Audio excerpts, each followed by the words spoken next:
I'd like to know where he's going with this before we get any further. That is privileged information as it relates to this case. So we don't think there's going to be any talk of who that person is or anything like that. So I want to head that off right now if it's going to be inadmissible.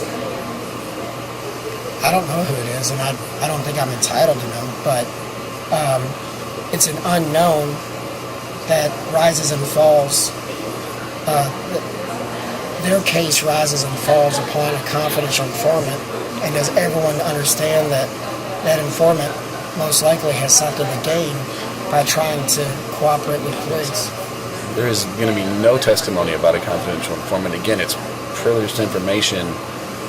It's whether or not we prove that he's possessing it at the time of the search warrant, that the informant's not a witness to that. And there's been no litigation in this case over the identity of the confidential informant. And I don't think he's allowed to turn the privilege on us and say, well, they're not even going to bring this person in because it is privileged. Why would the jury even hear evidence about the existence of a confidential informant? I think the confidential informant necessarily brings bias to his own self-preservation. My question is, why would the jury even hear evidence that there's a confidential informant involved in this case? Are you going to ask one of the police officers, officer, did you receive information from a confidential informant upon which you based your affidavit for a search warrant? How could you do that? How could you do that in this case? Well, the affidavit says a confidential informant showing a mugshot. Are you going to introduce into evidence the affidavit for a search warrant in this case? Are you going to introduce the search warrant? Those are all things we need to litigate before trial. You can't just lob those things in to this case. Sir, I think they have to come in. Well, then that opens the door to the drugs they found and the stolen firearm and everything else, what they were looking for. But those were dismissed. But it's still relevant to, if we're going to talk about what the CI got into, he said there's going to be drugs in that house, and there were.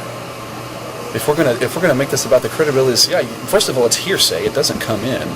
Period, unless the informant's a witness. The informant's not an eyewitness. It was the basis for probable cause for which there was a search warrant. The informant was not present. It's privileged. It does not come in. Not only that, I agree with the Commonwealth. How did it get in the house then?